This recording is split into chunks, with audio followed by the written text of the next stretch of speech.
Greetings, SNA members. SNA CEO Patty Montague here, and joining me is Beth Wallace, our new 21-22 SNA President. Congratulations, Madam President. Thank you. So how you feeling? A little nervous, but very excited. Well, I know you're going to do great things this year for our organization. In preparing for this interview, I started thinking, my gosh, how long have I known Beth Wallace? And I look back in our membership database and saw we've been working together for 16 years based on when you were a state president in Texas. And so I know a lot about you, but our members don't.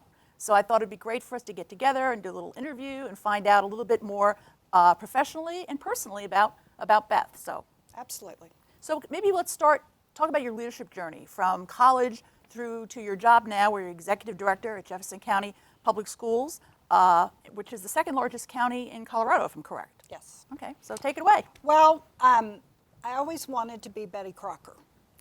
So I went to school and got my degree in food science and technology, which I just loved. You know, I work in a dairy, I worked in a bakery, we made wine, we made jelly, and this will seem odd to most people out there, but we tested aspartame in our labs. It wasn't even on the market yet. So it was a lot of fun. I think it was on the market, but it was very limited. So loved my education at Texas A&M.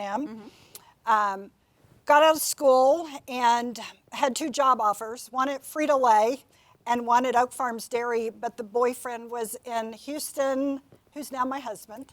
And so I took the job at Oak Farms Dairy. I was a quality control production manager. But I quickly learned right away that doing the same test over and over every day got a little boring, was did it? Not my thing. So I stayed there about a year. My husband took a new job, and we eventually end up in San Antonio, and it is in one of the worst markets in history for finding jobs. Mm-hmm. And I could not find a job. And everywhere, I decided food broker is where I need to work.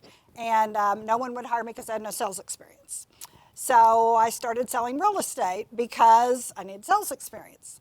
While I was selling real estate, someone approached me about selling property and casualty insurance. So I sold property and casualty insurance. I was a captive writer for Employers Insurance, which is now no longer exists. But anyway, I did that for about, probably 6-7 years. And we moved. We went through all these different moves and transitions. And so eventually I'm in Amarillo, again, can't find a job, and started with WIC. Okay, so my nutrition tied into WIC, did a little bit with WIC. And then one of my very good friend's sister worked for the Education Service Center in Amarillo, Texas, and said, Beth, there's this nutrition consultant job at the Education Service Center 16, and I think you'd be perfect for it. And that was my introduction into school nutrition. And so I loved that job. My job was helping school districts, big and small. I mean, even as small as 100 kids in one school district, just get ready for their administrative review. And it was called the CRE then. And great introduction. I learned the program from the regulations down. Mm-hmm. Plus, I grew up working in food service. I worked at Sonic. I worked at the Sizzler. I worked at all these food service operations when I was younger. So, but I just got that love and that bite for that then. Again, husband has a job transfer, and we moved back to San Antonio. And I knew at that point in time I wanted to be in the school nutrition profession. And I wanted to start in a small district because I saw so many small districts that didn't have a lot of direction. Mm-hmm. And, it might be a secretary in the business office that was trying to manage that program. So I thought, I just need a small district where I can build a department. And I got my wish. I went to Comel ISD, which is in New Braunfels, Texas. And they had 11 schools at that time. They had never had a food service director. Oh, wow. And so I started my career there and spent 18 years there. When I started, it had 11 schools. When I left, it had about 20. So that's where you'll hear me talk about my love for equipment and kitchen design, is because I did so much of it early on in my career. So after about 18 years, I took a position in Cherry Creek Schools. And when I moved to Denver. It was a whole new start and didn't know a soul, no one in Denver. And at that time, I decided to finish a lifelong goal, which was getting my MBA. So I started my new job in July, and in August, I started working on my MBA at the University of Colorado. So stayed at Cherry Creek for 6 years, and then got recruited away from Jeffco by my wonderful boss right now, Steve Bell, and that's how I ended up at Jeffco. Wow. So a lot of members ask us, so how does one go from, being a school nutrition director, working in a school district, go from that to becoming SNA President? So you talk a little bit about how you got involved at the state and the national level, and then what made you want to become, and when did you know you wanted to be SNA President? Yeah, so for sure, back to my days at the Education Service Center, Shelley Robinson, good friend who was my mentor trainer through all that time there where I learned the program, first thing she said to me is, well, you've got to join SNA. That's a requirement. That's how you learn everything. I'm like, great, sign me up. So I get involved. I'll never forget my very first legislative action conference. And I can't remember exactly who the president was, maybe Marcia Smith. I can't remember who was up there, but I remember looking up on stage and going, wow, I wonder if I could do that one day. That was such a wow moment for me in my career, and thought, this is a profession. This is something I am going to love, and I'm going to be here for a long time. So as things roll on, I got involved. I got involved in our state level. I served as president in Texas, and then went on to serve when I moved to Colorado, served as president in Colorado. With little bits and pieces, as you know, I served as the Southwest Regional Director, and then I served on the Leadership Development Committee. And I'm a true believer that SNA gave so much to me. I need to give back, and I think that's what this position does. You give back to the members in a leadership role. Well, as staff, we love to see that. We love to see the pathway, and help you along the way. And a lot of people think it could be overwhelming, but just all of you out there know that we have a staff of more than 40 staff who are there to help the president during their term. Absolutely. So you talk to me a lot about your district, the challenges going forth, and also how are you able to take on this added responsibility? And you talk a little bit about your supervisor and how he's so supportive. What 3 words would he use if I asked him if he was here today to describe you? What would he say? Well, I know what he would say. First of all, he calls me Walter. Why he calls me Walter, I don't know, but I'm Walter. And he tells me all the time, Walter, you have grit. And so I know he would say I have grit. He would say that I'm extraordinary. And he would say that I'm a get-it-done person. What about your staff? Oh, my staff would say that I'm driven, I'm passionate. They would also say that I'm caring, and I'm always thinking forward of what's coming next. And what about your husband Larry and your son Thomas? What would they say? They would say I'm strong. They would say I'm kind. They would say I'm passionate. Okay. So finish this sentence for me. People may be surprised to learn that I absolutely love music. I find it my inspiration. I find it relaxing. I find it where I go to when I just need to chill.